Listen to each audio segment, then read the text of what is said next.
ठीक। सभी को सभी को मेरा प्रणाम। भैया वीडियो ऑन कर लीजिए। एक मिनट, हाँ, एक मिनट भी और करता हूँ।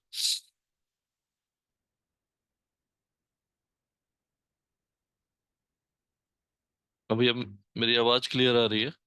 जी भैया। वीडियो देख लेता हूँ, ठीक है। पीछे से लाइट आ रहा है ना? ठीक है। एक- सभी सभी को मेरा प्रणाम।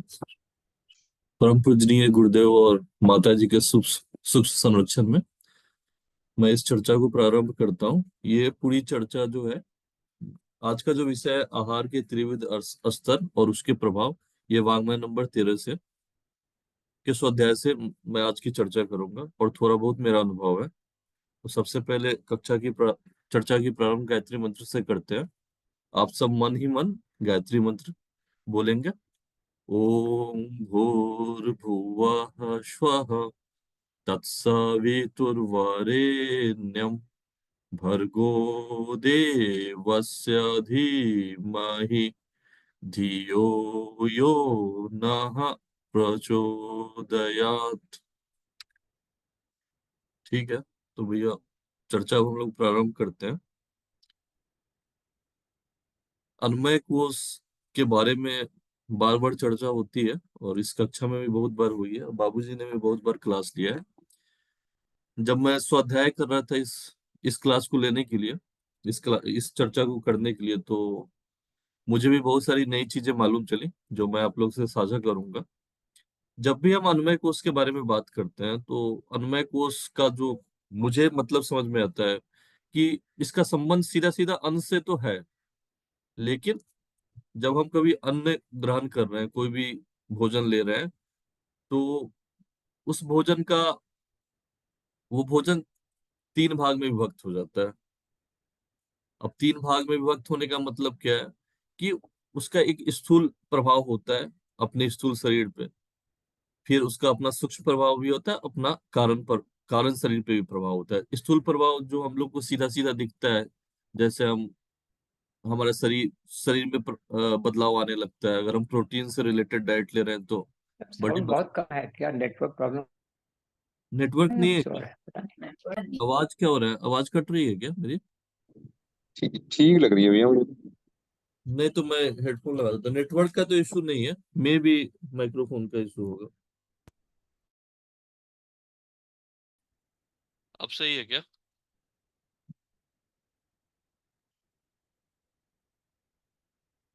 हेलो, अमन, नितिन भैया। जी जी सही है भैया, ठीक है आवाज। ठीक है ना? जी। नहीं, कभी कभी होता है।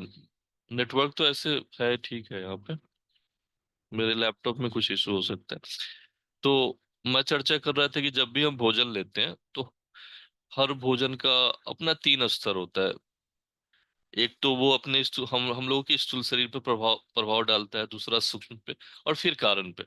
जब स्थूल पे प्रभाव की हम बात करते हैं तो स्थूल का मतलब ये होता है कि मतलब जो डायरेक्ट हम लोग को इफेक्ट दिखता है, जैसे हम प्रोटीन खाते हैं तो मस्कुलर शरीर हो जाता है। और सूक्ष्म प्रभाव का मतलब ये होता है कि हमारे मस्तिष्क में हम कैसा भोजन कर रहे हैं। जैसे हम सत्तुगुनी भोजन कर रहे हैं तो हमारे मस्तिष्क, जैसे हम अस्वाद कर रहे हैं, मतलब एग्जाम्पल के लिए लेते हैं, उदाहरण के लिए अस्वाद कर रहे हैं, तो हम उस समय अस्वाद के समय हमारा मस्तिष्क शांत रहने लगता है। तो ये इसका सूक्ष्म प्रभाव है। और कारण प्रभाव तब होता है जब हम बार बार एक ही प्रयास करते हैं, जैसे अनुमय को, उसकी साधना को जब हम बार बार करते हैं तो वो हमारे संस्कार में आने लगता है। और फिर जाके, जैसे कि अनुमय कोश में सुधार होने लगता है, अनुमय को सिद्धि की तरफ जाने लगता है। तो कारण प्रभाव, संस्कार और भावना, भावना को कहते हैं, भावना में बदलाव जब होता है तो इसको कारण कारण शरीर के प्रभाव प्रभाव कहते हैं। फिर गुरुदेव आगे लिखते हैं कि अन्वय कोश का मतलब ये नहीं समझना चाहिए कि सिर्फ हम जो आहार ले रहे हैं वही अन्वय कोश है। गुरुदेव वाङ्मय में बताते हैं आगे कि अन्वय कोश का मतलब है कि हमारा एक साधक का पूरा मतलब पूरा दैनिक रूटीन कैसा है। जैसे कि हम जो आहार ले रहे हैं वो तो अपनी जगह है, लेकिन हमारा विहार कैसा है। विहार करने का मतलब कि हम किस जगह रह रहे हैं, हम जिस जगह रह रहे हैं वो साफ सुथरा है कि नहीं, वहां वहां की वायु कैसी है, ये विहार के अंदर आता है। तो आगे व्याख्या करते हुए गुरुदेव लिखते हैं कि साधक साधक जब साधना प्रारंभ करता है तो उसको सबसे पहले अन्वय कोश की सिद्धि की तरफ, अन्वय कोश की जब साधना करता है तो अन्वय कोश की साधना को गुरुदेव ने 3 भाग में विभक्त किया। पहला तो भूख है, दूसरा हम जो आहार लेते हैं, और तीसरा विहार। तो भूख जो है, भूख को भी कि आप भोजन कब करना चाहिए, इसके बारे में गुरुदेव लिखते हैं कि भोजन तभी करना है जब बहुत बहुत भूख लगी हो, बहुत तेज भूख लगी हो, तभी करना है। अन्यथा वो भोजन आ, अन्वय कोश के लिए मतलब अच्छा नहीं है, अपने अन्वय कोश के लिए। तो ये पूरे भोजन के को ना गुरुदेव 3 भाग में विभक्त करते हैं। एक को बोलते हैं क्षुधा, दूसरे को बोलते हैं व्यथा, और तीसरे को बोलते हैं असह्य। तो क्षुधा का मतलब है कि हम बार बार भोजन कर रहे हैं, मतलब कोई रुचिकर भोजन हमको मिल गया तो उसको हम बार बार खा रहे हैं, तो वो क्षुधा के अंदर आता है। तो इसके बारे में है कि अगर हम बार बार भोजन करते हैं तो हमारा अनमय कोष भी बिगड़ेगा, और ये हमारे शरीर पे मतलब डायरेक्ट इफेक्ट डालेगा कि हमारा पेट और पाचन तंत्र आ, अच्छा नहीं रहेगा। और व्यथा में ये है कि व्यथा में ये होता है कि आप कभी कभी देखते होंगे कि कुछ लोग पूरे दिन, जैसे हम लंच करते हैं, डिनर करते हैं, ब्रेकफास्ट, उसके बीच में भी कुछ ना कुछ खाते रहते हैं, स्नैक्स वगैरह। तो ये क्षुधा के अंदर, ये व्यथा के अंदर आता है।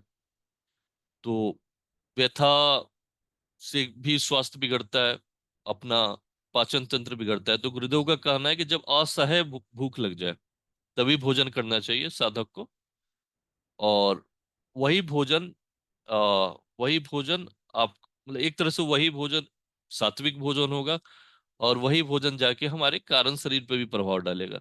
तो जब हम आहार ले रहे हैं तो हमारा मुख्य लक्ष्य होना चाहिए कि ये संस्कार में कैसे परिणित हो, संस्कार में मतलब मेरा कारण शरीर कैसे अच्छा हो। तो संस्कार में तभी परिणित होगा जब हम पहला तो हम भूख पे अपने ध्यान रखें कि असह्य भूख होना चाहिए। उसके बाद दूसरी बात जो गुरुदेव बताते हैं कि हमारा जो भोजन है, हम जो भोजन कर रहे हैं वो भोजन कैसा है, मतलब वो सात्विक भोजन है कि नहीं, मतलब उस भोजन को कैसे इकट्ठा किया गया है।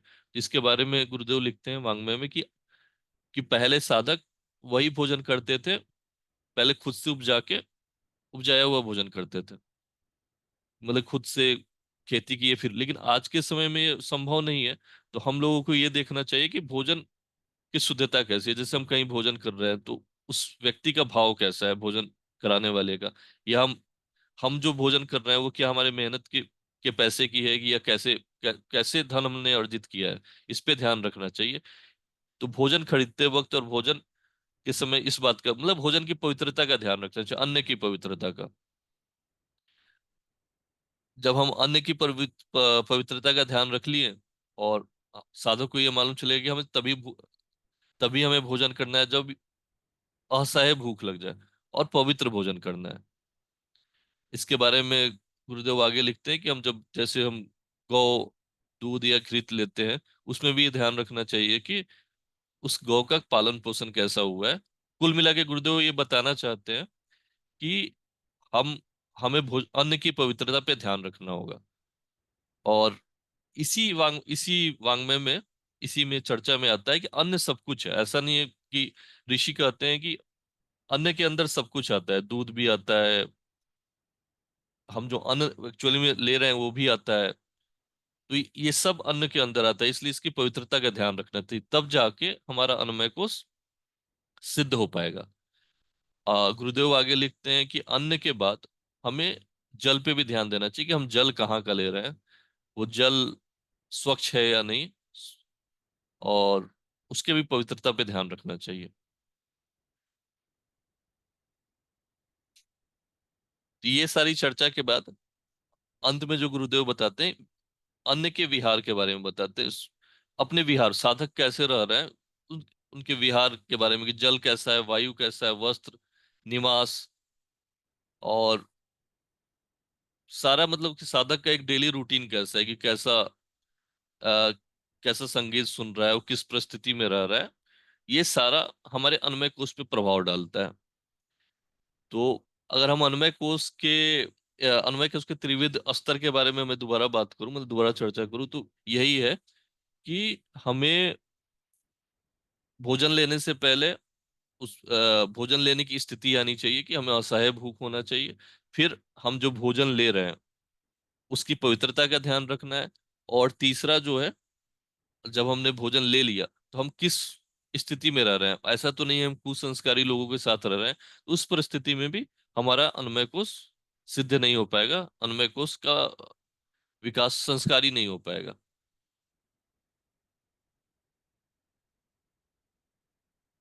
आगे गुरुदेव लिखते हैं कि जब हम अनुमय कोष की सिद्धि की तरफ साधक बढ़ता है तो उसे कुछ चीजें, जैसे सप्ताह में एक बार अश्ववाद व्रत करना चाहिए, और महीने में कम से कम 2 बार उपवास रखना चाहिए, जिससे अनुमय कोष बैलेंस रहे और ठीक चले।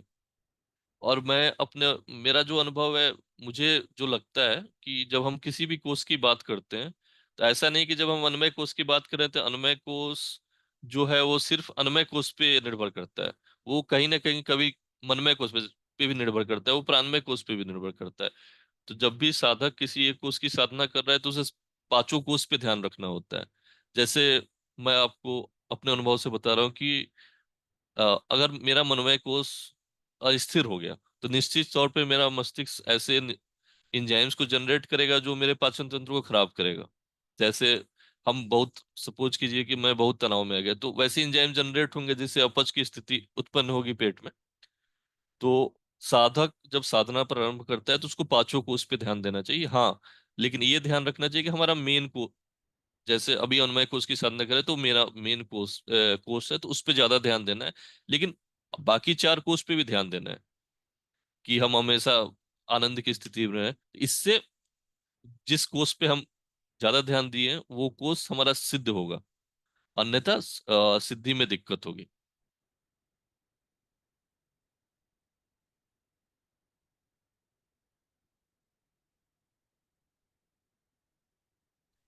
तो मेरा मेरा अनुभव तो इतना ही है अभी अनुमय कोर्स के बारे में। और मैंने मैंने जो अध्ययन किया है वो, उसमें मुझे इतना ही समझ में आया है। तो मुझे लगता है कि मैंने अपनी चर्चा समाप्त कर दी है। किसी को कुछ पूछना है, कुछ चर्चा करना है तो कर सकते हैं, या किसी को कुछ बताना है तो। जी जी, बहुत बढ़िया भैया, बहुत बहुत धन्यवाद आपका। भैया थोड़ा आप अनुभव ना अपना इसमें थोड़ा ये और बताइए कि किस तरह के भोजन से जो है आपके जो है शारीरिक जो है उसका क्या उसका प्रभाव पड़ा और मानसिक क्या प्रभाव पड़ा, कुछ ऐसा कुछ अपने जीवन के अनुभव से आप बताइए भैया थोड़ा। भैया मैंने ना अस्वाद व्रत की साधना की है, 2-2 बार की है। और इससे इससे मुझे बहुत प्रभाव प्रभाव मिला, मतलब कि बहुत फायदे हुए। जैसे मैंने पहली बार जब गुड़गांव में जब मैं था तो मैंने अनुमय कोष की साधना की थी। तो उस समय क्या था कि मेरा मन, मैं अपना अनुभव बता रहा हूँ कि मेरा मन बहुत चंचल रहता था। और चंचल करने का मतलब ये कहीं स्थिर नहीं होता था एक जगह। तो अनुमय कोष की साधना के बाद इस- वो अस्वाद 90 दिन का अस्वाद व्रत करते करते ना, जैसे 1 महीना पूरा हुआ ना, तो एक तो ऐसा लगता था कि मस्तिष्क बिल्कुल शांत रहता है और बहुत ही ज्यादा शांति की अनुभूति होती थी। ये लंबे समय तक रहा। मतलब मैं ये बताऊं कि मस्तिष्क में ना ऐसा लगता था दिमाग एकदम शांत है। और विचार जो है ना, इस पूरे साधना से जो मुख्य फायदा हुआ मुझे, 2 बार जैसे मैंने स्वाद व्रत किया, इससे मुख्य फायदा ये हुआ ना कि एक तरह का सूक्ष्म, अगर हम बोले ना, सूक्ष्म विवेक का जागरण। कि जैसे किसी कार्य को कैसे करना है। मुझे पहले बहुत गुस्सा आता था, मैं अपने बारे में बताता हूँ। तो ये सारे साधना करने से ना वो बहुत कम हो गया। या गुस्सा आने के पहले, क्रोध आने के पहले मुझे समझ में आ जाता है कि भाई, मतलब कि इसमें दिक्कत कहाँ है, गलती कहाँ है। तो सूक्ष्म बुद्धि का ना जागरण हुआ अस्वाद व्रत करने से।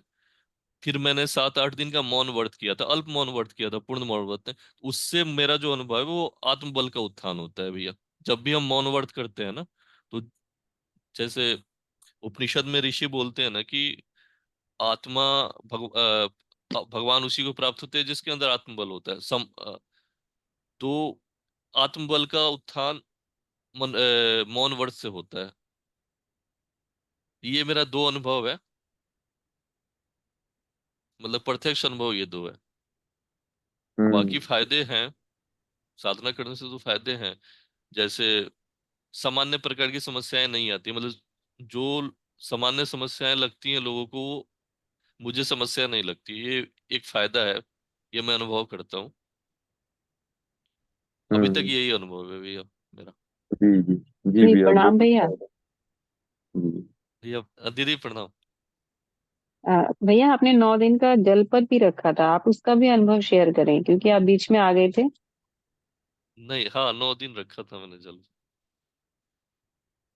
दीदी मतलब उतना मतलब क्लियर नहीं बता सकते हैं कि, लेकिन 9 दिन का जैसे रखे, उससे भी वही फायदा हुआ, मतलब मस्तिष्क और मन पे बहुत फायदा हुआ। आत्मबल की वृद्धि होती है। और शारीरिक स्तर पे बात करें तो पाचन तंत्र अच्छा हो जाता है, शरीर बहुत स्फूर्तिमान लगता है। ये सब फायदा होता है 9 दिन के वर्त 9 दिन के जलहार का तो फायदा बहुत हुआ। यही सब फायदा हुआ दीदी, मुझे मतलब प्रत्यक्ष अनुभूति यही हो पाई।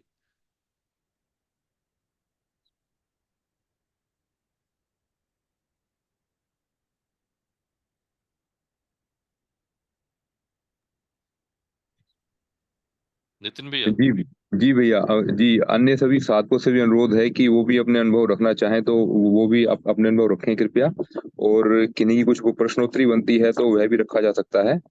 तो भैया इसमें जो है मैं थोड़ा अपना अनुभव रखना चाहता हूँ कि हमने जो है जब आहार में जो क्वांटिटी जो है, आहार में जो है मिताहार का नियम जब जब पालन किया तो उसके हमें क्या क्या लाभ मिले, तो वो थोड़ा सा अनुभव मैं शेयर करना चाहता हूँ आप सबके साथ में।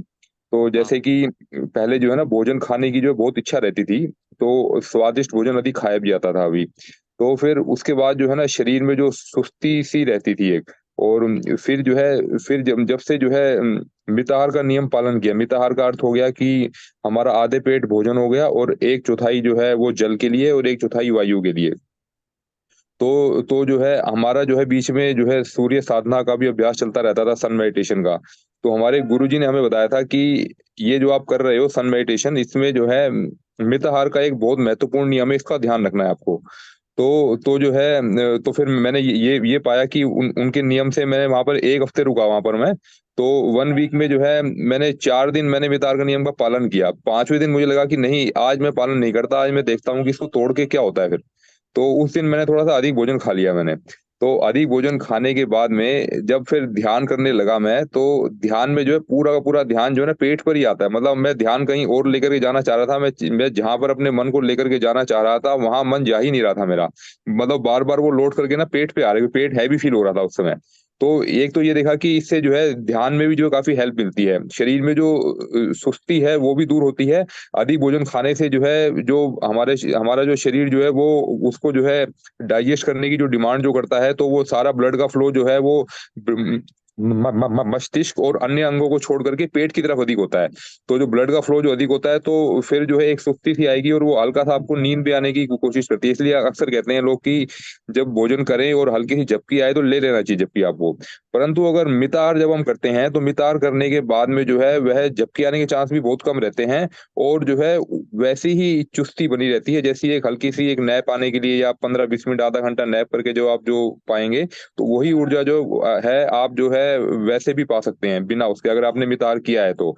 और दूसरा अनुभव ये था कि इसमें जो ध्यान जो था वो भी आपका गहरा लगता है, आपका मतलब ध्यान में भी गहराई आने में इसमें काफी मदद मिलती है। जब हल्का भोजन रहेगा तो आपको भूख भी नहीं लगेगी। ध्यान में जो है या तो अधिक भूख का लगना या कम भूख का लगना, दोनों ही जो है इसमें परेशानी बनते हैं। तो एक एक संतुलित आहार रहेगा तो उससे हमें अधिक लाभ मिला था। जी भैया। नहीं भैया, बहुत अच्छा अनुभव है। गुरुदेव इस वांग्मय में मिताहार के बारे में लिख भी रहे हैं, लिखे भी हैं, हम्म जो मैं बताना भूल गया था। यही बात गुरुदेव ने लिखा है जो आपने बताया कि हम्म। ये फायदा होता है मिताहार से।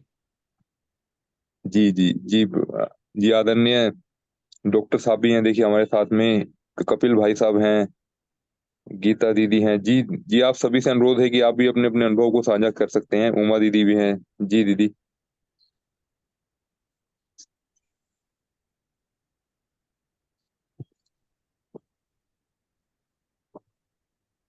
प्रणाम भाई साहब सबको। जी जी प्रणाम भाई साहब, प्रणाम। आज हमारे आप लोगों का इसमें क्या है, इंटरमिटेंट फास्टिंग से रिलेटेड जो आजकल चल रहा है, और उसको काफी युवा पीढ़ी उसको फॉलो भी कर रही है और सबको फायदा भी हो रहा है। हम लोग मिताहार और इस पर तो ठीक है, वो उसके साथ ही ये सब हम लोग अगर इंटरमिटेंट फास्टिंग वाला जो कंसेप्ट आज चल रहा है उसको फॉलो करते हुए अपने डाइट पे ध्यान रखा जाए तो उसका आपके ख्याल से कितना फर्क पड़ेगा हमारे अन्नमय कोश पर, की धारण पर, साधना पे?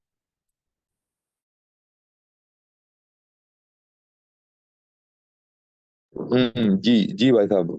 तो इसमें आदित्य भी अभी अपना अनुभव बताएंगे। तो हमें हमें भाई साहब जहाँ तक इसका जो अनुभव हुआ है, तो इंटरमीडिएट फास्टिंग जो है, तो जैसे कि आप ये कहना चाह रहे हैं ना कि बीच बीच में थोड़ा थोड़ा जो भोजन लेते हैं, तो वो कैसा रहेगा, वो वही उसके बारे में जानना चाह रहे हैं ना? विंडो नहीं, 8 घंटे की विंडो जो है हम लोग जी। खाना लें उस पर, और 16 घंटे फास्ट करें रोज का, डेली का हाँ ये जी। नियम रहे। उसको आजकल इंटरमिटेंट फास्टिंग में गिना जा रहा है। आप सुबह 9, 10 से 11 बजे के बाद में खाना शुरू करते हैं और 5, 6 बजे के बाद फिर कुछ नहीं लेते हैं, रात भर कुछ नहीं लेते हैं, मॉर्निंग में भी कुछ नहीं लेते हैं। पानी बीच में आप जल ले सकते हैं और लिक्विड्स वगैरह आप ले सकते हैं। जो अन्न का जो सेवन है वो हम अगर उसी पीरियड में लेते हैं, जो विंडो है 8 आवर्स की विंडो है दिन की। अ, हम्म। जैसे मेरे ख्याल है जैन जैन धर्म में भी इसको फॉलो किया जाता है काफी हद तक। तो हम्म। ये सब मिक्स करके, जैसे हमारे गुरुदेव का इसमें हमारा अन्नमय कोश की साधना के साथ में इस हम्म। इंटरमिटेंट साधना फास्टिंग को हम लोग फॉलो करते हैं। आज इसके बारे में ज्यादा लोगों को बताने की कोशिश करते हैं, शायद लोगों को समझ में आए और उसको फॉलो करने लगेंगे। तो इस पे थोड़ा आप अपना कमेंट्स कीजिए। प्रणाम। हेलो। जी जी, आदित्य भैया, जी जी भैया बताइए। मैं थोड़ा बताना चाहता हूँ इस पे। जब मैं जब प्रारंभ किया था ना, मतलब 2019 में, तो उसके पहले मुझे इंटरमीडिएट फास्टिंग ही मालूम था। वो बाद में जब हम पंचकोशीय साधना से जुड़े तो मुझे एक बात समझ में आया कि गुरुदेव जो लिखते हैं गायत्री महाविज्ञान में कि जब असह्य भूख लग जाए तभी भोजन करना चाहिए, ये एक तरह से इंटरमीडिएट फास्टिंग ही है।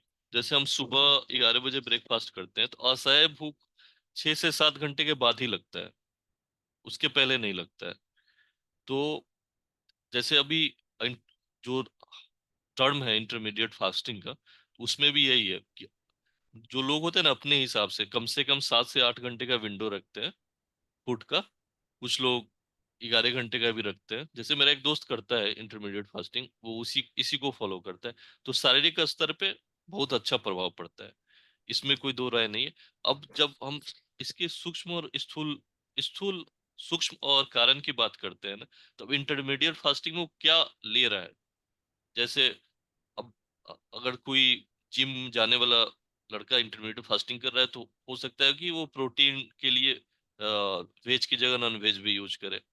जैसे मेरे दोस्त वगैरह लेते हैं, बॉयल चिकन वगैरह लेते हैं, तो उस समय वो फिर हमारे कारण शरीर पे अच्छा प्रभाव नहीं डालेगा। तो जब हम इंटरमीडिएट फास्टिंग की बात करें, साधना किसी से चर्चा करें साधना के लिए, तो उस समय मतलब ये ध्यान रखना चाहिए कि हम जो भी इंटरमीडिएट फास्टिंग में डाइट ले वो सात्विक होना चाहिए। तब जाके वो संस्कार में अच्छा प्रभाव डालेगा, भावना में परिणित होगा, ये हमारे सूक्ष्म स्तर पे अच्छा प्रभाव डालेगा। ओवरऑल इंटरमीडिएट फास्टिंग मतलब कि हम लोग सब जानते हैं कि अच्छा है, शरीर के लिए बहुत अच्छा है। और अन्नमय कोश की हम बात करेंगे तो अन्नमय कोश तभी अच्छा होगा जब इंटरमीडिएट फास्टिंग में ये ध्यान रखें कि कैसा डाइट हम ले रहे हैं उस समय। क्यों ना 8 घंटे के बाद ही अगर हम तामसिक भोजन ले रहे हैं तो निश्चित तौर पे वो अन्नमय कोश पे अच्छा प्रभाव नहीं डालेगा। मतलब मैं यही जी भाई कहना साहब। चाहता जी कमल जी, लोड़ी। इस पे भाई साहब का थोड़ा सा, मैं आजकल कुछ जो हमारे कुछ लोग हमारे युवा पीढ़ी के, ये खास तौर पर था। हाँ वीगन डाइट को फॉलो कर रहे हैं। वीगन डाइट में वो लोग सात्विक डाइट तो पूरा लेते ही हैं, उसके साथ में वो गो दुग्ध और उसके उत्पादों को बिल्कुल नहीं ले रहे हैं, उस एनिमल प्रोडक्ट्स को बिल्कुल नहीं ले रहे हैं, केवल प्लांट प्रोडक्ट पर ही, प्लांट का ही वो सेवन करते हैं, प्लांट प्रोडक्ट्स का ही। तो उसमें भी आप थोड़ा सा अन्नमय कोश की साधना में क्या क्या असर होगा बता सकते हैं काइंडली प्लीज? हाँ, मैं अपने मतलब के अनुभव के हिसाब से बता सकता हूँ कि वीगन डाइट जो होता है ना बाबू जी, उसमें क्या होता है कि वीगन डाइट में हम मिल्क काउ से रिलेटेड मतलब मिल्क प्रोडक्ट नहीं लेते, मतलब उस तरह का कोई भी प्रोडक्ट नहीं लेते हैं। वेस्टेरियन वेस्ट प्रोडक्ट लेते हैं। तो मतलब कि मुझे जो लगता है कि जब हम वेज ले रहे हैं, वेजिटेरियन चीजें ले रहे हैं, तो फिर वही बात रिपीट होगी कि जैसे हम वेज खाना खाते हैं, शाकाहारी भोजन करते हैं, तो वो भी तीन तरह का है ना, कि सात्विक, तामसिक। अब हम प्याज ले रहे हैं, हींग ले रहे हैं या लहसुन ले रहे हैं, तो तामसिक के अंदर आ गया। तो अगर कोई साधक वीगन डाइट फॉलो कर रहा है और अन्नमय कोश सिद्ध करने के लिए, अन्नमय कोश के लिए, तो उसको फिर से अपने भोजन पे ध्यान रखना होगा कि हम मतलब कि तामसिक भोजन नहीं ले। ऐसे वीगन अच्छा है, सही है। मतलब वीगन डाइट फॉलो करने का जो मूल कारण, जो लोग अपना मूल कारण बताते हैं, वो ये है कि उनका ये कहना है कि हम नहीं चाहते हैं कि जो गाय है उसका शोषण हो। और बहुत लोग मिल्क प्रोडक्ट बहुत ज्यादा यूज कर रहे हैं, तो उनका शोषण हो रहा है, इसलिए उन्होंने वीगन डाइट का एक ट्रेंड शुरू हुआ है इसलिए। तो अनमय कोश मजबूत करने के लिए हर बार ये ध्यान रखना होगा कि हम क्या क्या ले रहे हैं।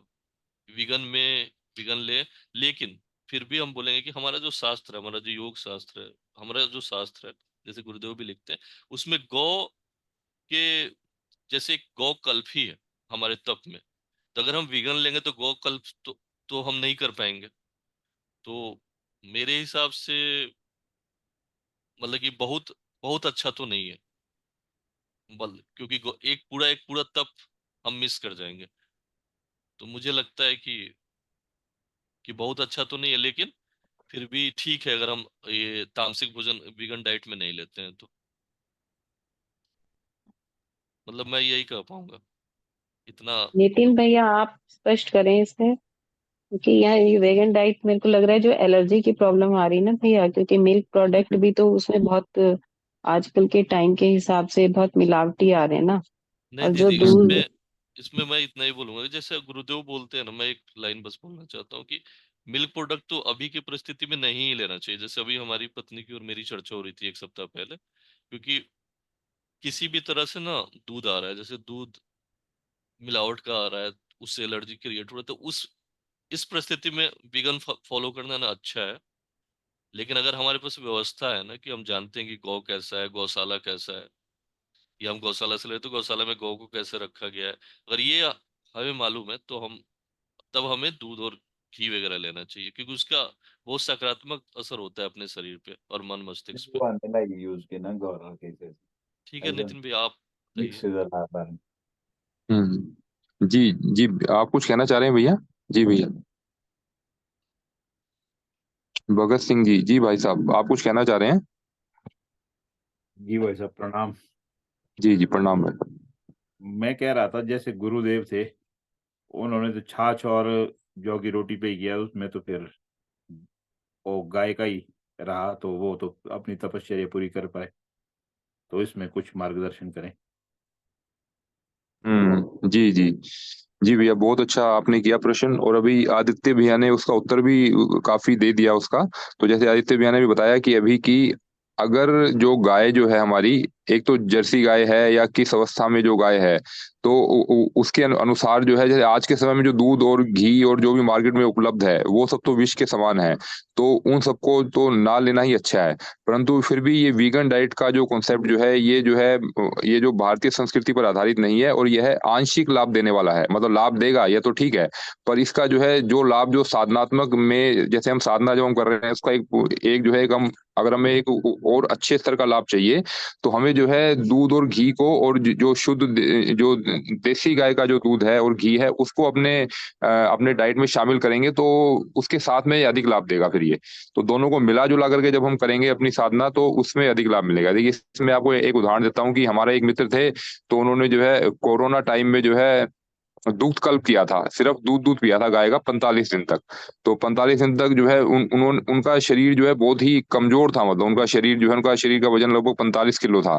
तो उनका मेन कॉन्सेप्ट ये था कि उनको अपना शरीर का वजन बढ़ाना है और अपने मसल्स पावर बढ़ानी है। तो आप यकीन मानिए कि सिर्फ दूध पी करके ही उन्होंने जो मसल्स पावर, उनका क्योंकि एम उतना था कि उन्होंने मसल्स पावर बढ़ानी है और वो करना है, तो उनका वो तो मसल्स पावर तो बढ़ गया। साथ साथ उन्होंने बोला ये सबसे बड़ा परिवर्तन हमने देखने में ये मिला कि शुद्ध देसी गाय के दूध पीने से हमारे मन के अंदर जो है नेगेटिव विचार, पहले जो है ना, पहले क्योंकि उनका काम चल नहीं रहा था, तो उनको जो है सुसाइड करने का मन करता है, ऐसा करता है सुसाइड कर लें हम।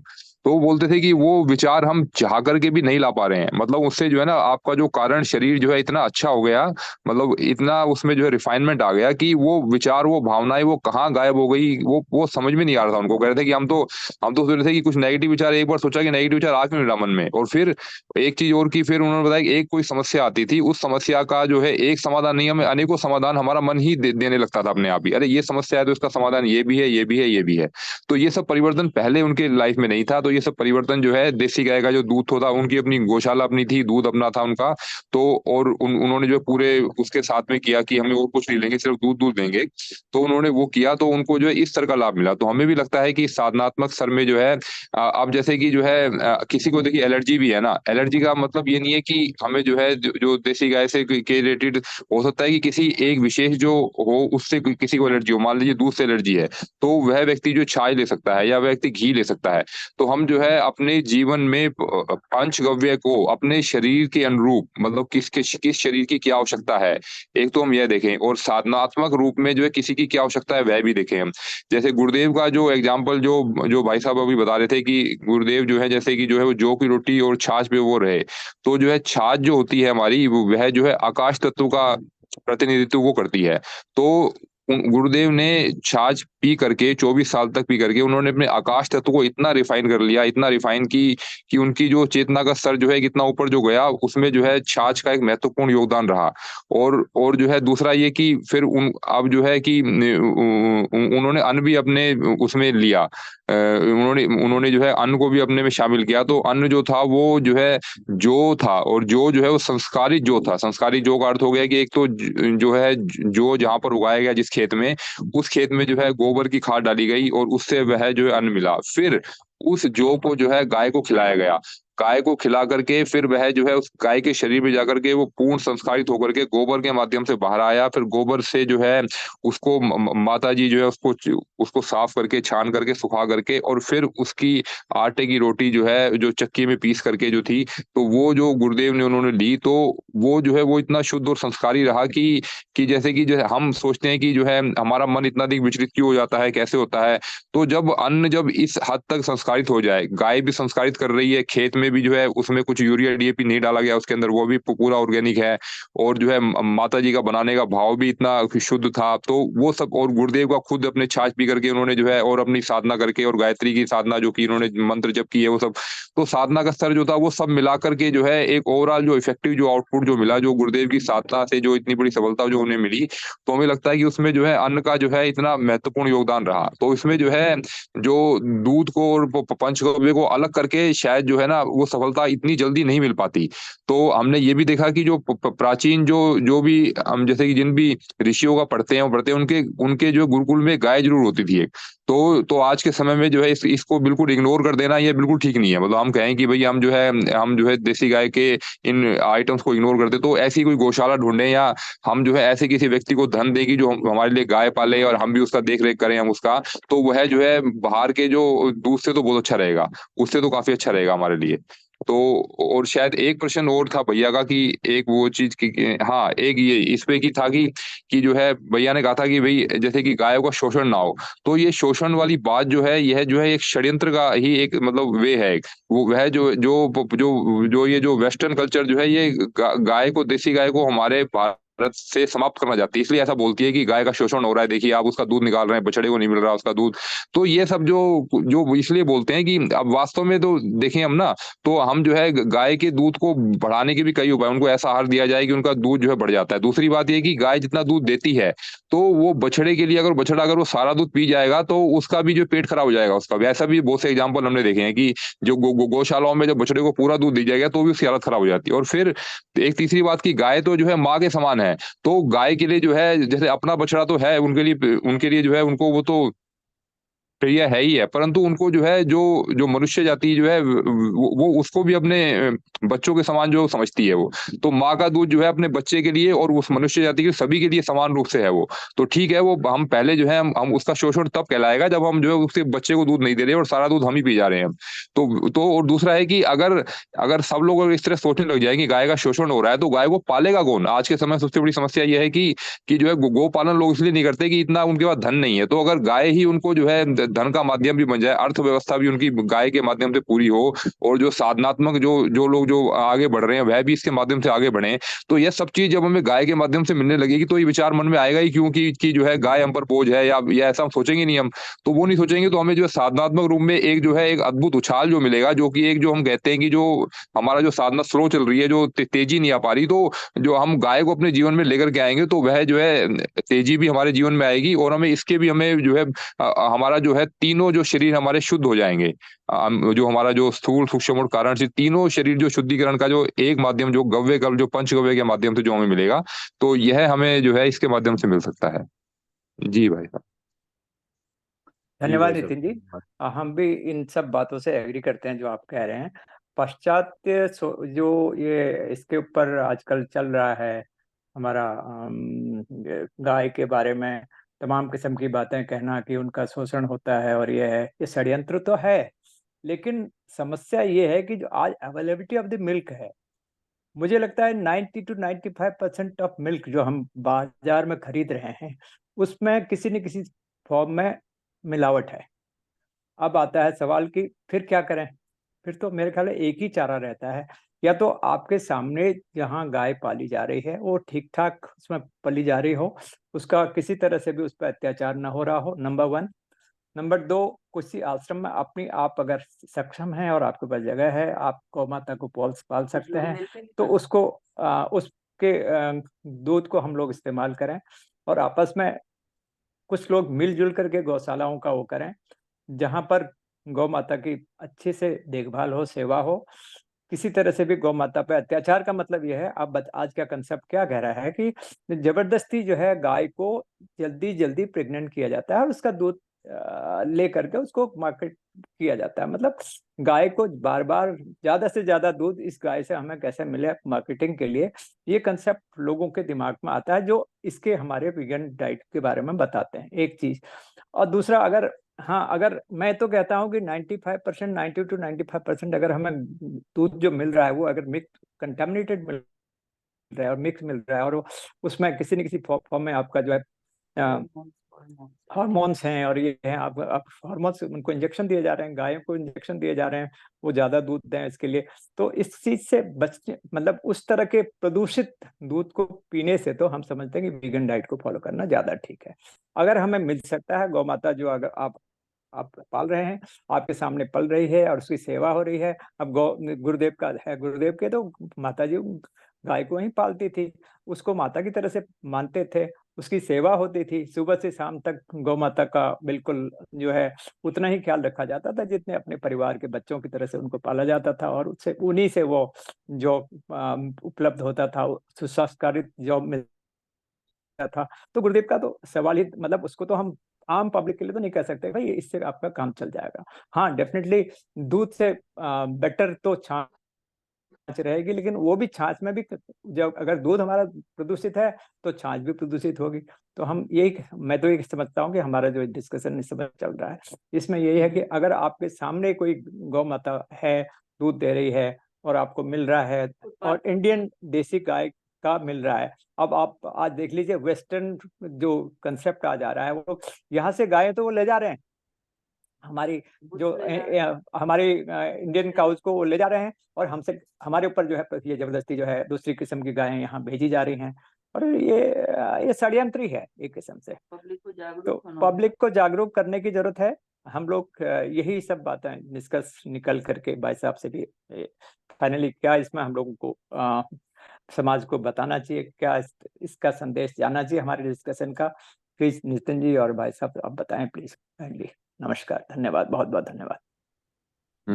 जी जी जी भाई साहब, आपने बहुत सही कहा कि अगर आज के समय में अगर जो मिल्क के जो आइटम जो भी आ रहे हैं अगर वो खराब आ रहे हैं तो उसकी जगह तो वीगन डाइट फॉलो की जाए, वहां तक ठीक है आपकी बात, हम सभी सहमत है आपसे। हाँ, तो इसमें हमें क्या करना है कि और हम जो है अगर हम जो है गाय को अगर हम देखें तो गाय के दूध की क्वालिटी में और सुधार किया जा सकता है। जैसे गाय का जो भोजन है वो, और दूसरा है कि गाय अगर घूमने फिरने वाली हो, थोड़ा अगर वो चरने फिरने लगे तो उसकी जो है दूध की क्वालिटी और हर गवे की जो क्वालिटी है वो और अच्छी हो जाएगी वो। और जैसे कि जो है, जैसे जो लोग जो ये बोलते हैं ना कि गाय पे अत्याचार हो रहा है, और जो ऐसा बोलने वाले हैं वही सबसे ज्यादा गाय का मांस खाते हैं वो। मतलब उसमें उनको जो कहते हैं अत्याचार है वो नहीं दिखता उनको लगता है कि गाय दूध नहीं दे रही है, गाय को आपने खुला छोड़ा हुआ है, फिर वो इसका बहाना करेंगे गाय बाहर रह करके हमें नुकसान कर रही है, खेतों को नुकसान कर रही है, तो क्या किया जाए इसका, अब चलो इसको जो है वहां भेज दीजिए, इसको काट करके जो है इसका मांस बाहर भेज दिया जाएगा। तो जो लोग ऐसा बात करते हैं वो इसका मांस भी बहुत खाते हैं उसका, क्योंकि वो सब लोग मांस खाने वाले लोग हैं, वही ऐसा बोलते हैं कि अत्याचार हो रहा है। उनको अपने अत्याचार दिखाई नहीं दे रहा, उनको ये दिख रहा है कि गाय से थोड़ा दूध दूध वो लेकर के हमने पी लिया, तो वो उनको अत्याचार के रूप में देख करके और उसी को हाईलाइट करके वो दिखाना चाहते हैं कि जी आप लोग अत्याचार कर रहे हैं, हम अत्याचार नहीं कर रहे गाय को मार करके। तो वो तो हर एक का अपना एक जो है कॉन्सेप्ट ऑफ, मतलब एक विजन है, एक अपना देखने का एंगल है। तो हमें खुद अपनी विवेक दृष्टि से देखना है कि हमारे लिए क्या अच्छा है और क्या नहीं, और इसी के अनुरूप ही जो है हमें अपना जो जो चुनाव जो है वो सब करना चाहिए, अपने भोजन का चुनाव, और हमें उसके अकॉर्डिंग देख कर ही करना चाहिए हमें। जी।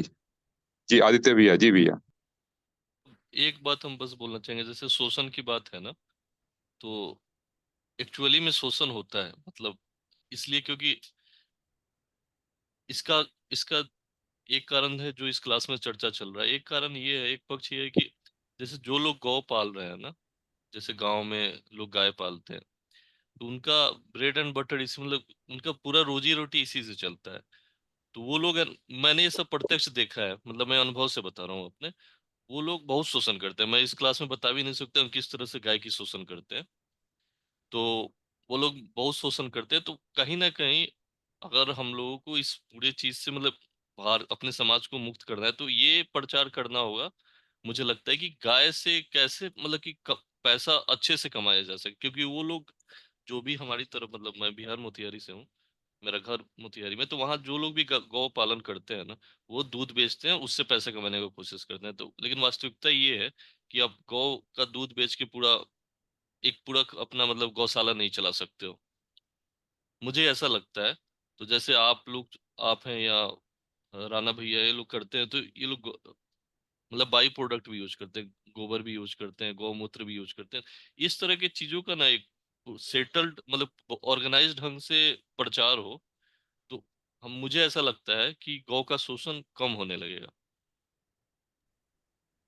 जी जी भैया, ये बात भी ठीक है आपकी कि जो अज्ञानता के जैसे जिन्हें जो अज्ञानता है, जो इस बात को नहीं समझते, तो वो लोग जो है अधिक शोषण करते हैं, जो गाय का करते हैं परंतु जो उन्हें ये पता लगने लगेगा कि वास्तव में जो है ना दूध भी सब कुछ नहीं है। अगर एक गाय दूध ना भी दे ना, पूरे जीवन भर दूध ना भी दे, तो भी उससे इतनी आमदनी कमाई जा सकती है कि उसका घर का खर्चा सब अपने आप चलेगा। यही बात अब मैं भी जैसे कि यही बात जी मैं भी बोलता हूँ कि जी कुछ जी जी, तो ऐसा अभी ऑर्गेनाइज किया जा सके तो शोषण कम। हम्म भूपेंद्र ये भैया वैसे हमारे बीच में बिल्कुल एक एग्जाम्पल सही है। है हमारे जी मित्र भैया जी। हाँ प्लीज प्लीज करिए। जी जी, बस भैया यही बात कहना चाहता हूँ कि जैसे भूपेंद्र भैया भी हमारे बीच में एक एग्जाम्पल हैं कि उनके जो है 30-35 गायें हैं, और उनका दूध जो है लगभग 3-3.5 लीटर मिलता है उनको, 35 गायों से लगभग। और उनकी जो आमदनी जो है महीने की लगभग 8-10 लाख रुपए है वो उन्हीं गायों से। जनरली जो है गौशालाएं जो होती हैं वो सब जो है वो उससे दान दक्षिणा से वो बोलते हैं हमें दान नहीं मिलेगा, गौशाला कैसे चलेंगी वो, जबकि उन्होंने कहीं से 1 रुपए का दान नहीं लेते वो, और गायों से ही जो है अपनी जो है आमदनी भी की हुई है उन्होंने, और अपनी जो भी अपना बनाया, जो भी बिल्डिंग वगैरह जो बनाई है उन्होंने, सब कुछ अपने जो है गाय के जो आइटम्स वगैरह जो है सेल करके। और सबसे बड़ी बात क्या है कि लोगों को बहुत लाभ मिला, कैंसर पेशेंट को तो इतना अधिक लाभ मिला कि वह जो है और किसी थेरेपी से संभव नहीं हो पाया, तो इसलिए जो है उनकी जो है मेडिसिन की जो है डिमांड इतनी बढ़ी हुई है। जी भैया। अच्छा, अब हमें आज ऐसे ही भूपिंदर भाई साहब की जैसे गौशालाओं की जरूरत है, उसी को ज्यादा से ज्यादा प्रमोट करने के लिए हम लोग ज्यादा से ज्यादा समाज में कैसे अवेयरनेस ला सकते हैं, इसके बारे में आप जैसे लोग जो हैं हमारे जो कर सकते हैं, इस पर वीडियोज बनाए जाएं। जो हमारा वेस्टर्न आजकल जो पब्लिसिटी हो रही है हमारी गौ माता के दुग्ध के प्रोडक्ट के अगेंस्ट, उसको हम कैसे ठीक कर सकते हैं, युवाओं को कैसे हम जागृत कर सकते हैं, समझा सकते हैं, और ज्यादा से ज्यादा जो इंडियन काउज हैं उनको प्रमोट कैसे कर सकते हैं और उनका शोषण कम कर सकते हैं। आपका एक मुझे और क्वेश्चन यहाँ पर आपसे पूछना था कि जो हमारी गौशालाएं हैं वहां पर ये जो गाभिन गाय को बार बार कराते हैं करके वाले जो जो कंसर्न, मेरे ख्याल से तो ऐसा नहीं होता। जो गौशालाएं हमारी हैं उनमें तो नेचुरली जब गाय गाभिन होती है उसका अलग ही वो उनका है। मैं भी अपना पर्वतीय क्षेत्र में रहा हूँ, वहाँ भी हम लोग गायों के जो चराते थे, मैं खुद भी गाय चराया हूँ अपने बचपन में, मैंने देखा है। तो वहां पर तो बहुत ही सुंदर ढंग से गायों की सेवा होती है, उनका दूध, और हाँ मिलता बहुत कम है, बहुत थोड़ा सा, कोई 1 पाव दे रही है, कोई आधा सेर दूध दे रही है, ज्यादा से ज्यादा 1 किलो से ज्यादा दूध तो मैंने देखा नहीं किसी गाय को पहाड़ों में देते हुए, जब मैं आज से 60 60 70 साल पहले की बात बता रहा हूँ। तो यही इसी चीज की पब्लिसिटी की जरूरत है। और आप जैसे लोग जो इस पर काम कर रहे हैं, जो हमारे ये इस तरह की गौशालाएं चला रहे हैं, और जहाँ पर भूपेंद्र जी जैसे हैं, उस तरह के नितिन भाई जी, हमें काम करने की बहुत जरूरत है इसमें। नहीं तो हमारा जो है ये जो आज जो आप बिल्कुल सही कह रहे हैं, जो ज्यादा गाय के अगेंस्ट बोलते हैं वही गौमांस खा रहे हैं। इस पर मैं बिल्कुल सहमत हूँ आपकी इस बात से। वो लोग कहते तो हैं वीगन डाइट आप करो, कहते हैं कि वीगन डाइट लेने वाले लोग नॉन वेज अगर ले रहे हैं तो काहे का उनका वो हुआ, किस तरह से वो इस तरह से क्या उससे, तो एक किस्म से कई लोग नहीं खाते हैं, वो लोग देखते हैं। लेकिन मैं कह रहा हूँ कि उन लोगों को मोटिवेट करने की, उनकी जो कंसेप्ट है उनको क्लियर करने की, उनको सही दिशा देने की बहुत जरूरत है। नहीं तो आज जो उनको खंडन करने की बहुत जरूरत है, नहीं तो आज जो है हमारा जो समाज है, हमारा खास तौर पर युवा पीढ़ियों में देख रहा हूँ कि जो वीगन डाइट फॉलो करने वाले बच्चों की संख्या काफी हद तक पिछले डिकेड में, पिछले 10 15 सालों में, ज्यादा पुरानी बात नहीं है, केवल पिछले 10 15 सालों में ये जो है ये मिसकंसेप्ट लोगों में आ गया है। इसको और वेगन प्रोडक्ट जो है बना रहे हैं वो, और बहुत ही महंगे महंगे बिक रहे हैं। हमारे जो गाय के पनीर से, गाय के दूध से भी ज्यादा जो है वो उनके प्रोडक्ट्स हैं, तमाम किस्म के प्रोटीन्स ला रहे हैं, वो दुनिया भर के वेगन प्रोटीन्स ला रहे हैं। वो एक एक डिब्बे की कीमत 1000 1000 1,500 रुपये है। क्या है उसमें? केवल सोयाबीन का पाउडर है, या मटर का पाउडर है, या कुछ इस तरह की चीजें हैं जो हमारे वीगन प्रोडक्ट्स कहेंगे, वो बीजों के पाउडर लेकर के आपको एक डिब्बा बना करके 1000 रुपए का, 1500 रुपए का बेच रहे हैं, जिसका कोई वो नहीं है। वो भी एक किस्म से तो इसका खंडन करते हुए वीडियो बनाने की जरूरत है। मेरे ख्याल से इस पर आप बहुत सुंदर कर सकते हैं, सोशल मीडिया पे इसको डालने की बहुत जरूरत है। प्रणाम, बहुत बहुत धन्यवाद। जी जी इसका भाई साहब, खंडन करने प्रणाम। की बहुत जरूरत है। जी जी जी भाई साहब, आपने बहुत अच्छा कहा आपने। तो इसमें जो है हम एक दो चीज हम और भी ऐड कर सकते हैं, जैसे कि आज के समय में देसी गाय का दूध अच्छा नहीं आ रहा, तो हम जो है गाय के जो अन्य जो पंचगव्य में से जो बाकी के जो जो चार जो हैं वो प्रोडक्ट यूज कर सकते हैं अपनी लाइफ में। जैसे कि गौमूत्र से गोवर्क निकला, और इवन की जो आपकी जो छाछ होती है ना, आपकी छाछ आप जो है 15 दिन से लेकर के 1 महीने तक यूज कर सकते हैं। अगर आप किसी गौशाला से छाछ लेकर के आए तो उसका जो है यूज करने का जो मेथड है वो कुछ इस प्रकार का रहेगा कि जैसे पहले दिन आपने आधी छाछ पी ली, फिर उसमें आधा पानी मिला लीजिए, फिर अगले दिन फिर आधी पी लेंगे, फिर आधा पानी। तो इस तरह करते करते हम इसको जो है 15 दिन से लेकर के 1 महीने तक भी यूज कर सकते हैं इसको।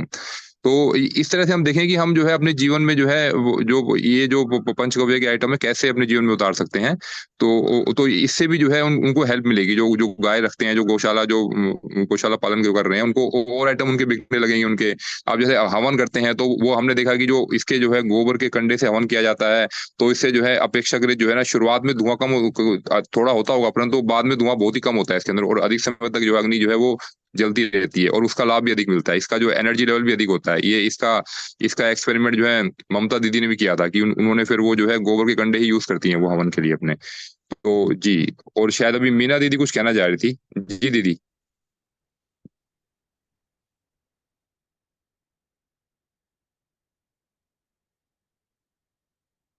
जी, अभी दीदी का हैंड रेस था, मीना जी दीदी का।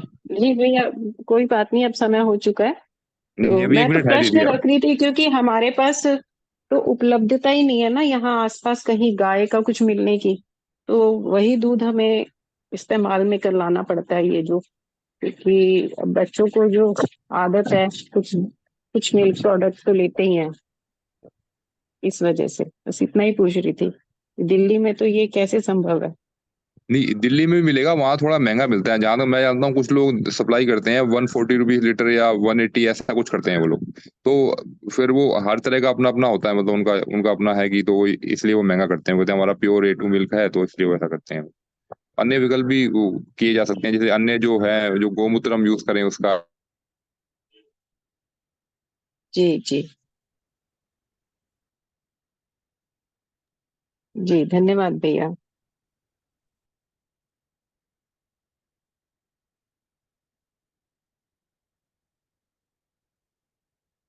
उसमें अगर जो यज्ञ कुंड से आई हो तो और भी अधिक लाभकारी है।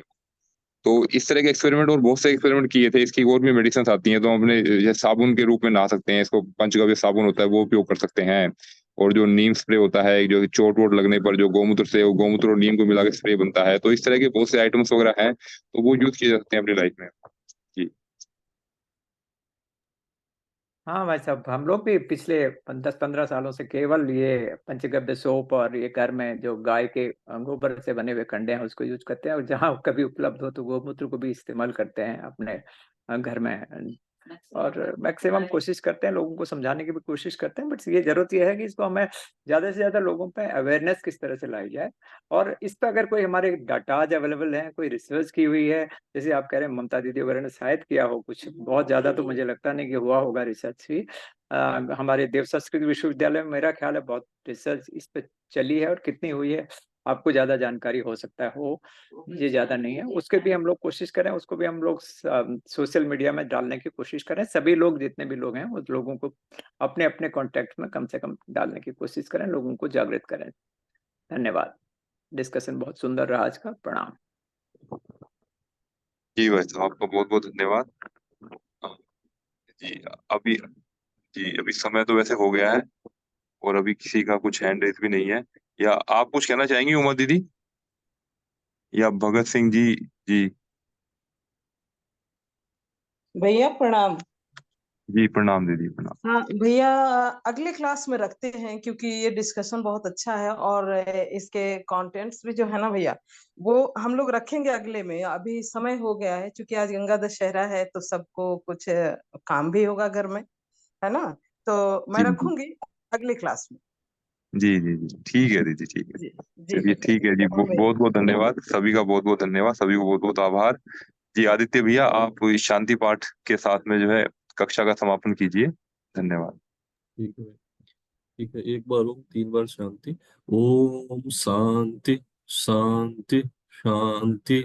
सभी को मेरा प्रणाम, बहुत बहुत धन्यवाद।